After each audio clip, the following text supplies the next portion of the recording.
नमस्कार दोस्तों, आप देख रहे हैं CG study exam tips channel. इस चैनल पर हम वर्तमान में सीजी टेट परीक्षा एवं शिक्षक भर्ती की तैयारी करा रहे हैं। हमारा उद्देश्य है आपको कम समय में सही चीज़ें पढ़ाना ताकि सिलेक्शन जल्दी व आसानी से हो सके। आज की इस वीडियो में हम देखेंगे सीडीपी के महत्वपूर्ण टॉपिक बाल विकास की अवस्थाएं। इसके अंतर्गत हम शैशवावस्था, पूर्व बाल्यावस्था, उत्तर बाल्यावस्था और किशोरावस्था से संबंधित महत्वपूर्ण प्रश्नों को देखेंगे, जो कि आगामी शिक्षक भर्ती और सीजी टेट के लिए बहुत ही महत्वपूर्ण है। तो चलिए दोस्तों, पहला प्रश्न देखते हैं, किस अवस्था को खिलौने की आयु कहा जाता है? ऑप्शन है शैशवावस्था, पूर्व बाल्यावस्था, उत्तर बाल्यावस्था, किशोरावस्था। तो इसका सही उत्तर होगा ऑप्शन बी, पूर्व बाल्यावस्था। पूर्व बाल्यावस्था को खिलौने की आयु कहा जाता है। चलिए इसका व्याख्या देख लेते हैं। पूर्व बाल्यावस्था में बच्चा खिलौने के साथ अधिक खेलता है और कल्पनाशील खेलों में सक्रिय रूप से भाग लेता है, इसलिए इसे खिलौने की आयु कहा जाता है। अगला प्रश्न, नैतिकता का अभाव किस अवस्था की विशेषता है? ऑप्शन है प्रसव पूर्वावस्था, शैशवावस्था, पूर्व बाल्यावस्था, उत्तर बाल्यावस्था। तो इसका सही उत्तर होगा ऑप्शन नंबर बी, शैशवावस्था। शैशवावस्था में नैतिकता का अभाव होता है। इसका व्याख्या, शैशवावस्था में शिशु का व्यवहार मूल प्रवृत्तियों पर आधारित होता है और उसमें नैतिकता का अभाव होता है। अगला प्रश्न, किस अवस्था में शिशु पूर्ण रूप से माता पिता पर निर्भर रहता है? ऑप्शन है प्रसव पूर्वावस्था, शैशवावस्था, पूर्व बाल्यावस्था, उत्तर बाल्यावस्था। तो इसका सही उत्तर होगा ऑप्शन नंबर बी, शैशवावस्था। शैशवावस्था में शिशु पूर्ण रूप से माता पिता के ऊपर निर्भर रहता है। इसका व्याख्या, शैशवावस्था में शिशु शारीरिक और भावनात्मक रूप से पूरी तरह से अपने माता पिता पर निर्भर होता है। अगला प्रश्न, गंदी अवस्था किस अवस्था को कहा जाता है? ऑप्शन है शैशवावस्था, पूर्व बाल्यावस्था, उत्तर बाल्यावस्था, किशोरावस्था। तो इसका सही उत्तर होगा ऑप्शन नंबर सी, उत्तर बाल्यावस्था। उत्तर बाल्यावस्था को गंदी अवस्था भी कहा जाता है। इसका व्याख्या, उत्तर बाल्यावस्था में बच्चे अक्सर खेल कूद के दौरान गंदे हो जाते हैं और अपनी साफ सफाई पर कम ध्यान देते हैं, इसलिए इसे गंदी अवस्था कहा जाता है। अगला प्रश्न, किस अवस्था को आरंभिक स्कूल की आयु कहा जाता है? ऑप्शन है शैशवावस्था, पूर्व बाल्यावस्था, उत्तर बाल्यावस्था, किशोरावस्था। तो इसका सही उत्तर होगा ऑप्शन नंबर सी, उत्तर बाल्यावस्था। उत्तर बाल्यावस्था को आरंभिक स्कूल की आयु कहा जाता है। इसका व्याख्या, उत्तर बाल्यावस्था वह समय होता है जब बच्चा औपचारिक शिक्षा के लिए स्कूल जाना शुरू करता है, इसलिए इसे आरंभिक स्कूल की आयु कहा जाता है। अगला प्रश्न, किस अवस्था में बच्चा अनुकरण द्वारा सीखता है? ऑप्शन है प्रसव पूर्वावस्था, शैशवावस्था, पूर्व बाल्यावस्था, उत्तर बाल्यावस्था। तो इसका सही उत्तर होगा ऑप्शन नंबर सी, पूर्व बाल्यावस्था। पूर्व बाल्यावस्था में बच्चा अनुकरण द्वारा सीखता है। इसका व्याख्या, पूर्व बाल्यावस्था में बच्चा में अनुकरण करने की प्रवृत्ति बहुत प्रबल होती है और वे दूसरों को देखकर सीखते हैं। चलिए अगला प्रश्न, तार्किक चिंतन की अवस्था कौन सी है? ऑप्शन है शैशवावस्था, पूर्व बाल्यावस्था, उत्तर बाल्यावस्था और चौथा है किशोरावस्था। तो इसका सही उत्तर होगा ऑप्शन नंबर सी, उत्तर बाल्यावस्था।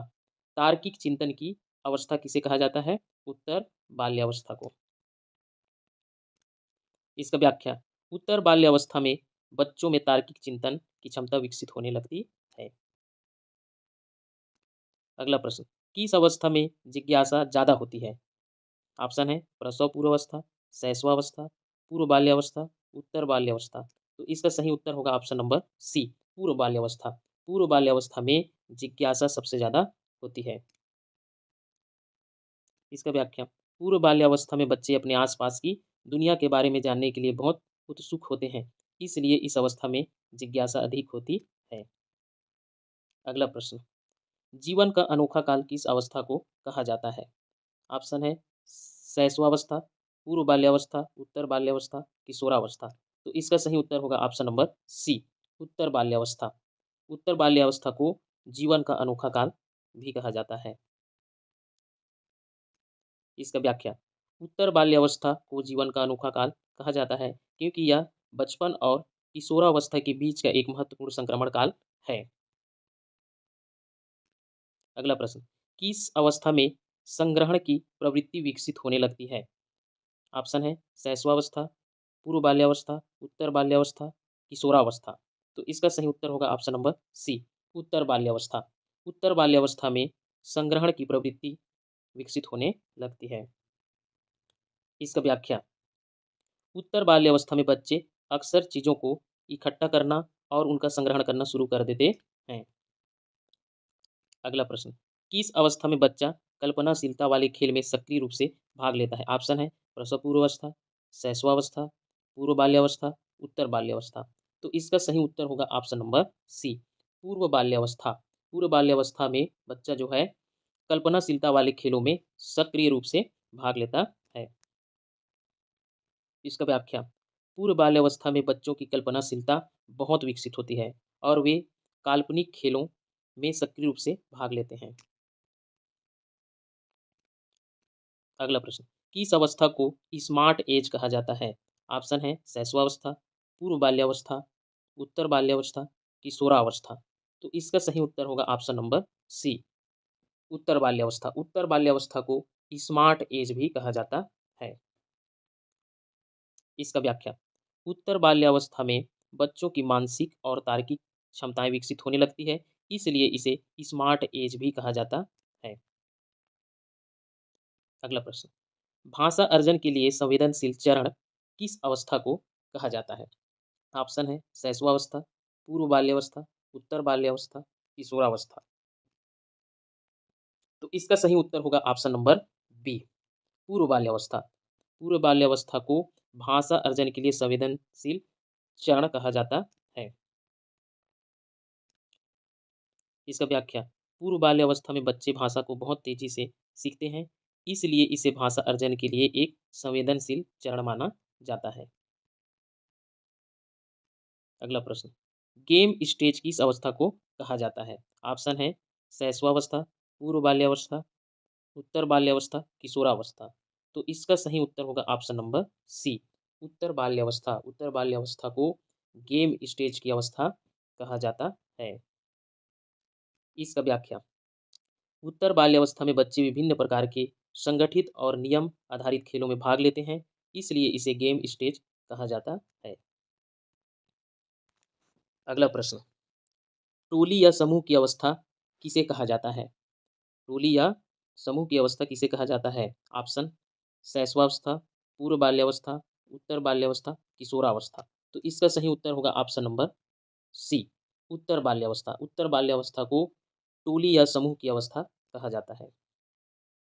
इसका व्याख्या, उत्तर बाल्यावस्था में बच्चे अपने दोस्तों के समूह में रहना पसंद करते हैं और सामाजिक संबंधों का विकास होता है, इसलिए इसे टोली या समूह की अवस्था कहा जाता है। अगला प्रश्न, प्रसव पूर्व अवस्था की अवधि क्या है? ऑप्शन है जन्म से 2 वर्ष, 2 से 6 वर्ष, 9 महीने या 280 दिन, या फिर 6 से 12 वर्ष। तो इसका सही उत्तर होगा ऑप्शन सी, 9 महीने या 280 दिन। प्रसव पूर्व अवस्था की अवधि कितना होता है? 9 महीने या 280 दिन। इसका व्याख्या, प्रसव पूर्व अवस्था माता के गर्भाधान से शुरू होती है और इसकी अवधि लगभग 9 महीने या 280 दिन होती है। अगला प्रश्न, किशोरावस्था को जीवन का सबसे कठिन काल क्यों कहा जाता है? ऑप्शन है यह संघर्ष, तनाव और उलझन की अवस्था है। इस अवस्था में बच्चे अमूर्त चिंतन करते हैं। इसमें वीर पूजा की भावना होती है। इसे स्वर्ण काल कहा जाता है। तो इसका सही उत्तर होगा ऑप्शन ए, यह संघर्ष, तनाव और उलझन की अवस्था है। किशोरावस्था को जीवन का सबसे कठिन काल इसलिए कहा जाता है क्योंकि यह संघर्ष, तनाव और उलझन की अवस्था है। इसका व्याख्या, किशोरावस्था को जीवन का सबसे कठिन काल कहा जाता है क्योंकि यह संघर्ष, तनाव, आंधी तूफान और उलझन से भरी अवस्था होती है। अगला प्रश्न, किशोरावस्था की आयु सीमा क्या है? 5 से 10 वर्ष, 12 या 13 से 18 वर्ष, 19 से 25 वर्ष, 10 से 12 वर्ष। तो इसका सही उत्तर होगा ऑप्शन बी, 12 या 13 से 18 वर्ष। किशोरावस्था की आयु कितना होता है? 12 या 13 से 18 वर्ष तक। इसका व्याख्या, किशोरावस्था की आयु सीमा 12 या 13 से 18 वर्ष तक होती है।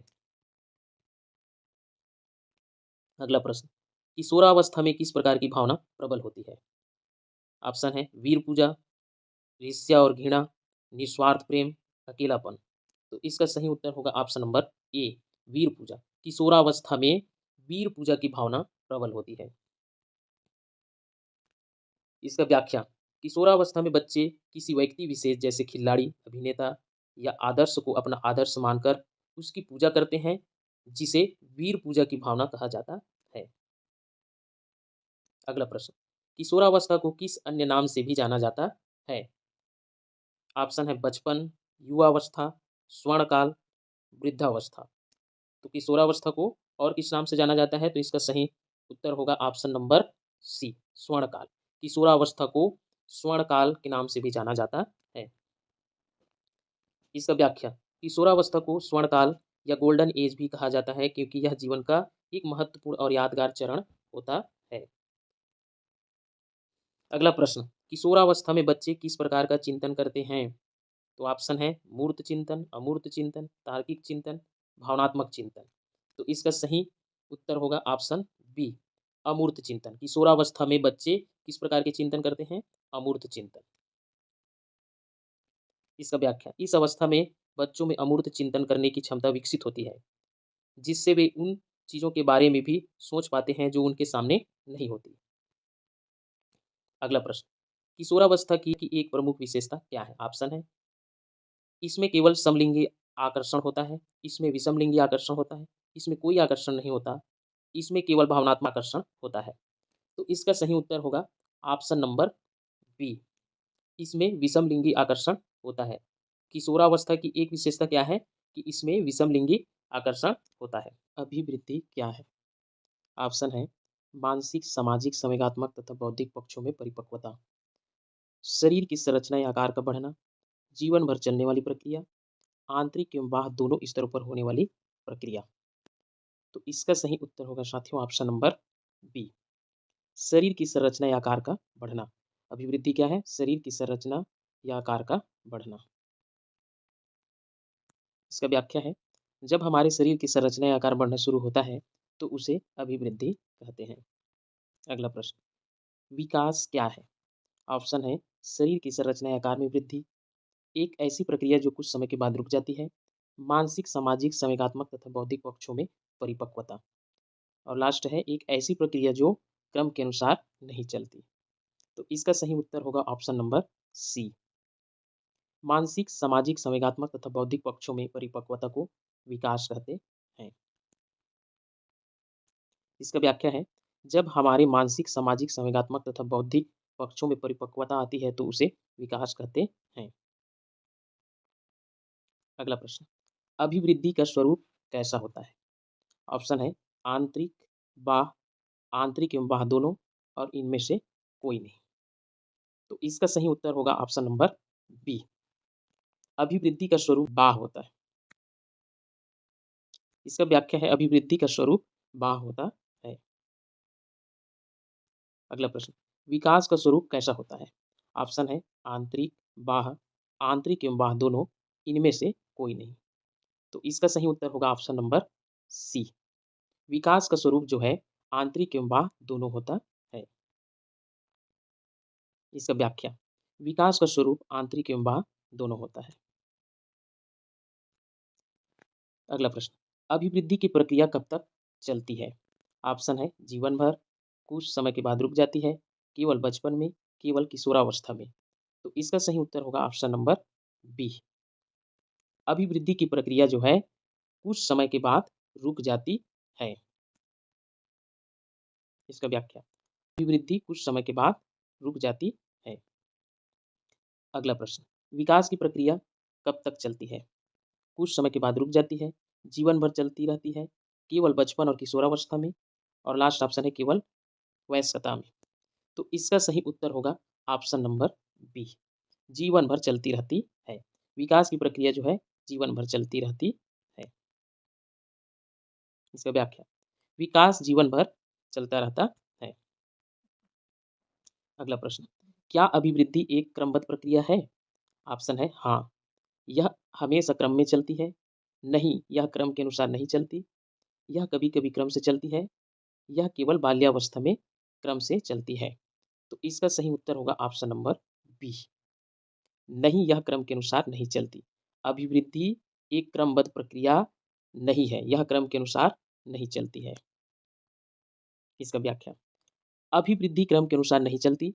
उदाहरण के लिए, कभी हमारी लंबाई बढ़ती है, तो कभी हमारा भार बढ़ता है। अगला प्रश्न, क्या विकास एक क्रमबद्ध प्रक्रिया है? ऑप्शन है हाँ, यह एक निश्चित क्रम में होता है। नहीं, यह निश्चित क्रम के अनुसार नहीं चलता। यह केवल शारीरिक विकास के लिए क्रमबद्ध होता है। यह केवल मानसिक विकास के लिए क्रमबद्ध होता है। तो इसका सही उत्तर होगा ऑप्शन नंबर ए। हाँ, यह एक निश्चित क्रम में होता है। विकास जो है एक निश्चित क्रम में होता है। व्याख्या, विकास में एक निश्चित क्रम होता है। अगला प्रश्न, अभिवृद्धि का उदाहरण क्या है?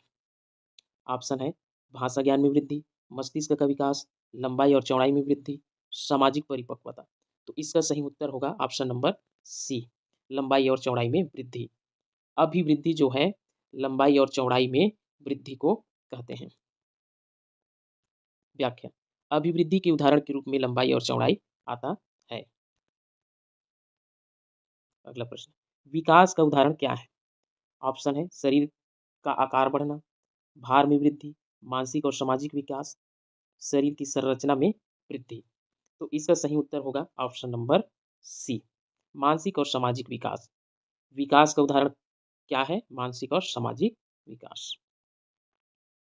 इसका व्याख्या, विकास के उदाहरण में मस्तिष्क और भाषा ज्ञान का विकास शामिल है, जो मानसिक और सामाजिक विकास के ही भाग हैं।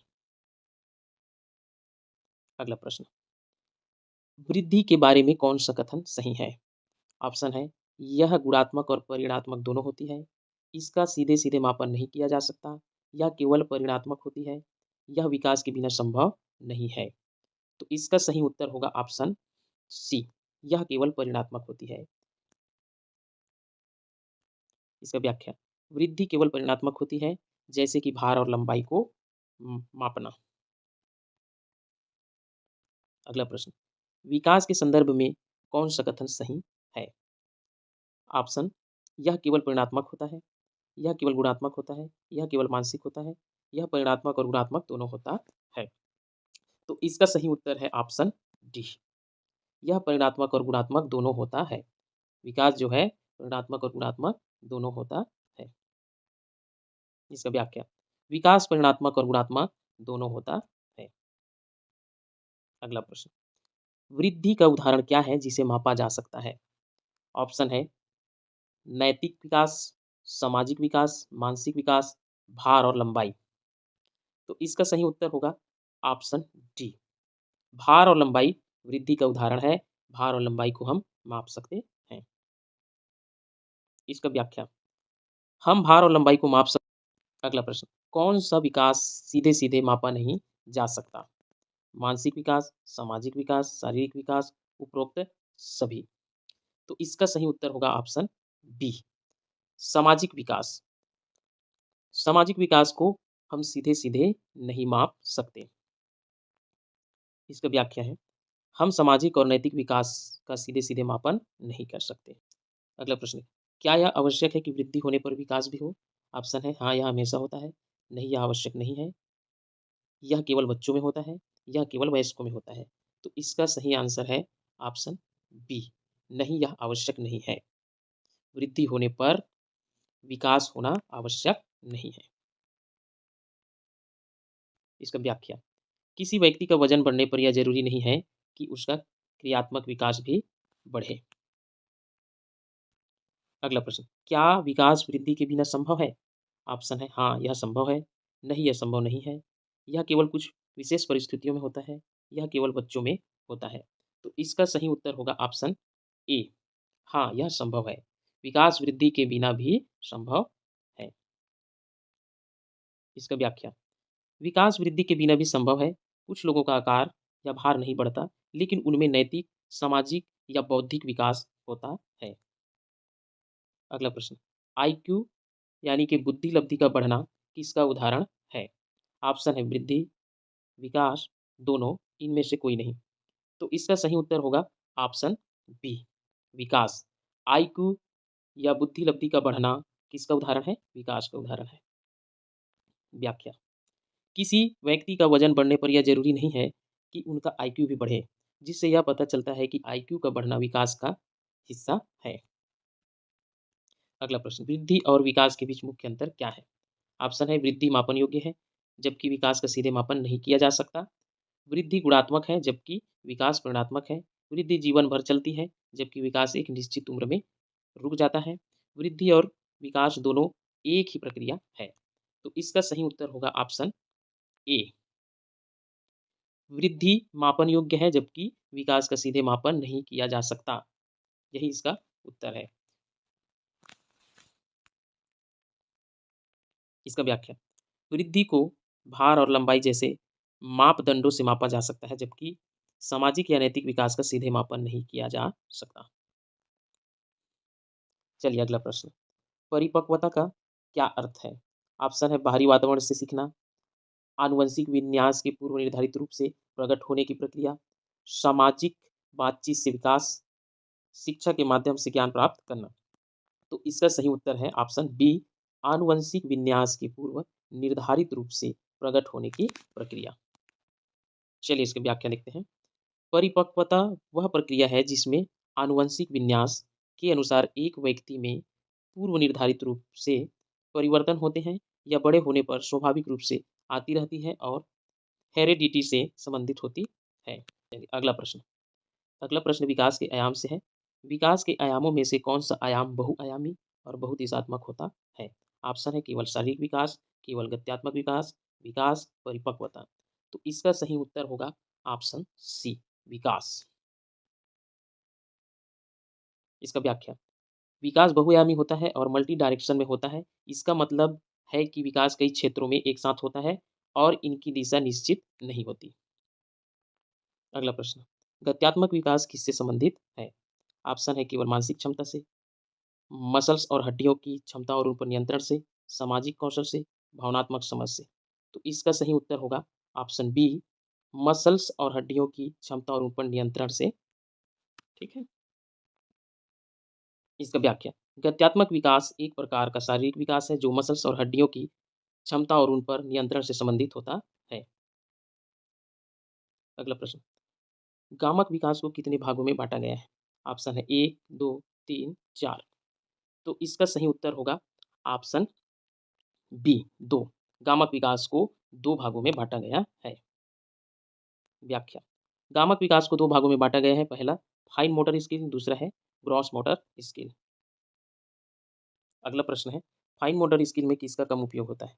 ऑप्शन है, दिमाग का, मांसपेशियों का, हड्डियों का, शरीर के बड़े अंगों का। तो इसका सही उत्तर होगा option number B, fine motor skill में मांसपेशियों का कम उपयोग होता है। व्याख्या, फाइन मोटर स्किल में मांसपेशियों का कम उपयोग होता है, जैसे लिखना और बटन लगाना। अगला प्रश्न है, गामक विकास में बालकों द्वारा की जाने वाली कौन सी गतिविधियां शामिल है? ऑप्शन है, केवल चलना, केवल कूदना, चलना दौड़ना कूदना और भोजन करना और केवल भोजन करना। तो इसका सही उत्तर होगा ऑप्शन नंबर सी, चलना दौड़ना कूदना भोजन करना आदि गामक विकास में बालकों द्वारा की जाने वाली गतिविधियों में शामिल है। तो दोस्तों आज का टॉपिक यहीं समाप्त होता है। उम्मीद है आपको यह क्लास समझ में आई होगी। अगर आपको वीडियो हेल्पफुल लगा हो तो कृपया इसे लाइक ज़रूर करें और यदि पहली बार चैनल पर आए हों तो चैनल को सब्सक्राइब ज़रूर करें।